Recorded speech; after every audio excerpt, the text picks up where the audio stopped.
पिंकी और उसका पति बहुत ही शातिर किस्म के थे। उन्हें बस हर वक्त पैसे धन दौलत की पड़ी रहती थी। उनका दिमाग बस उसी में चलता था कि किस प्रकार से अधिक दौलत जमा की जाए ताकि उनकी पुश्ते भी बैठकर खा सके।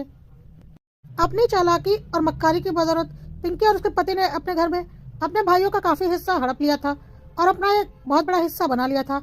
चाहे वह माँ बाप के रुपए पैसे हो या फिर जमीन हो या फिर माँ के जेवर हो, ज्यादा से ज्यादा हिस्सा उन लोगों ने अपनी चालाकी और मक्कारी से अपने कब्जे में कर लिया था। फिर भी उन्हें संतुष्टि नहीं थी। अब उनकी नजर पिंकी के मायके की संपत्ति पर थी, पर पिंकी के पिताजी को बहुत अच्छे से पता था कि उनकी बेटी और दामाद किस किस्म के लोग हैं, इसलिए वह उन लोगों को अपने रुपए पैसे और जमीन जायदाद के बारे में कुछ भी बात नहीं करने देते थे। लेकिन समय के आगे कुछ नहीं चलता और एक दिन पिंकी के पिताजी की मृत्यु हो जाती है और पिंकी की माताजी अकेली रह जाती है। पिंकी और उसके मक्कार पति को मौका मिल गया था क्योंकि माँ अब अकेली हो गई थी और माँ को बेटियों से कुछ ज्यादा ही लगाव होता है। तो पिंकी और उसके मक्कार पति ने दिमाग लगाना शुरू किया कि माँ को अपने कब्जे में लेना चाहिए। उन्होंने धीरे धीरे माँ को उनके बेटे के खिलाफ भड़काना शुरू कर दिया। पिंकी हर दूसरे महीने आकर मायके में बैठ जाती थी। कभी कभी उसका पति भी आकर 2-4 दिन रुक कर जाता और जब मौका मिलता वह दोनों बहू और बेटे के खिलाफ माँ के कान भरते रहते। यह देखो माँ, पापा के जाते ही तुम्हारी किसी को फिक्र नहीं, दोनों अपने में मस्त है। अगर मैं ना आऊँ तब तुम तो यहाँ भूखी ही मर जाओ। तुम्हारी बहू तो तुम्हें एक रोटी भी ना पूछे। धीरे धीरे माँ को बेटे और बहू के खिलाफ इतना भर दिया कि माँ को अपने बेटे और बहू से नफरत हो गई। वह उनका मुंह नहीं देखना चाहती थी। बीच में धूर्त दामाद भी सास को उल्टी सीधी पट्टियां पढ़ाता रहता था। सास के लिए अपने बेटे से बढ़कर दामाद हो चुका था। सास के दिमाग को पूरी तरह से उसके घटिया बेटी और दामाद ने अपने कब्जे में ले लिया था। अब उन्होंने अगला दांव खेला। पिंकी के बेटे का एडमिशन किसी प्राइवेट इंजीनियरिंग कॉलेज में हुआ।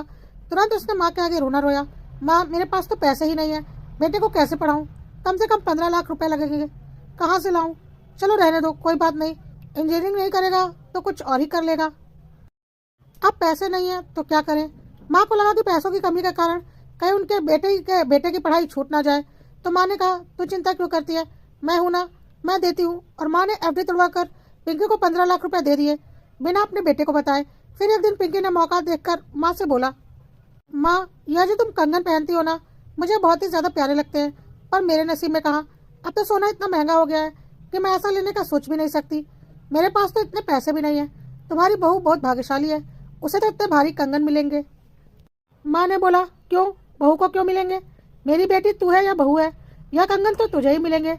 और माँ ने अपने कंगन उतारकर पिंकी को दे दिए।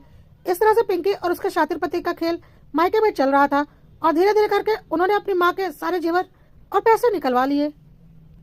अब घर बचा था क्योंकि पैसे और जेवर उन्होंने 90% अपने पास करवा लिए थे। बेटे को उसके बारे में भनक भी नहीं लगी थी। अब पिंकी ने अलग तरह से दिमाग चलाया और माँ को भड़काना शुरू किया। पिंकी और उसके पति ने यह बोलना शुरू किया कि अब तो जब भी हम इस घर में आते हैं तो आपके बेटे बहू को अच्छा नहीं लगता।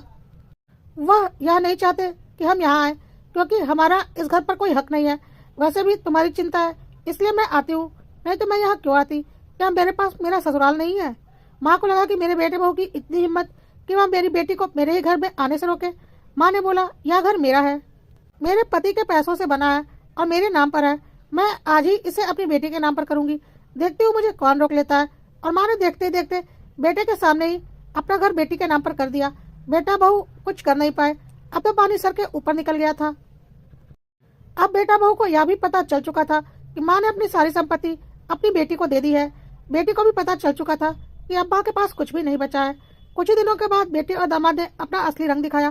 पिंकी ने अपनी माँ से बोला, माँ, हमारे घर में तो हमें बहुत छोटा पड़ता है रहने के लिए, तो हम इस घर में शिफ्ट होना चाहते हैं। वैसे भी यह घर तो अब मेरा हो चुका है। माँ ने बोला, हाँ हाँ बिल्कुल, तुम लोग यहाँ शिफ्ट हो जाओ, उसमें दिक्कत ही क्या है? शातिर पिंकी ने बोला, नहीं माँ, ऐसे नहीं, मुझे मेरा घर मेरे हिसाब से चलाना है और जल्दी से जल्दी मेरा घर खाली कर दीजिए। आप लोग अपना इंतजाम कर लीजिए। बेटे बहू को यह बात पता ही थी कि यह एक न एक दिन होना ही है, इसलिए उन्होंने भी समय रहते अपने लिए एक घर का इंतजाम कर लिया था। वह अपना सामान समेट कर जाने लगे तो पिंकी ने पीछे से आवाज लगाई, अपनी माँ को तो ले जाओ। माँ की जिम्मेदारी बेटे बहू की होती है, न कि बेटी दामाद की। यह सुनते ही माँ जड़ हो गई। माँ सपने में भी नहीं सोच सकती थी कि उनकी लाडली बेटी ऐसा कुछ करेगी।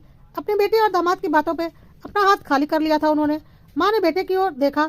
बहू ने बोला, जिसे सब कुछ दिया है उसी के पास रहो ना। अब क्या हुआ? माँ के पास कोई जवाब नहीं था। लेकिन फिर बेटे का दिल नहीं माना तो वह माँ को अपने साथ लेकर चला गया। आज माँ को अपनी गलती का एहसास हो रहा था, पर वह कर ही कह सकती थी। अब बहुत देर हो चुकी थी। माँ को समझ में आ चुका था कि शादी के बाद बेटियां पराई हो जाती हैं और बेटे बहू ही अपने होते हैं। दामाद को उन्होंने अपने बेटे से बढ़कर माना था, बिना यह सोचे कि जो बेटा अपने माँ बाप का नहीं हुआ वह दामाद के रूप में मेरा कैसे हो जाएगा। जिसने अपने भाइयों के साथ बेईमानी की, अपने माँ बाप के साथ बेईमानी की, वह ससुराल का कैसे हो जाएगा। खैर, अब कुछ नहीं हो सकता था सिवाय अपनी गलती के पछतावे के। हाँ, माँ को इस बात का दुख बहुत था कि अपने बेटे के लिए उन्होंने अपनी बेवकूफ़ी के कारण कोई भी संपत्ति नहीं रहने दी और आज वही बेटा बहू उनकी देखरेख कर रहे हैं। बेटी दामाद ने तो उन्हें पूरी तरह से खाली करके दूध से मक्खी की तरह निकाल कर फेंक दिया था। दोस्तों, यह एक काल्पनिक कहानी है, पर आजकल यह कई घरों की हकीकत बन चुकी है। कड़वा सत्य, कॉपीराइट्स।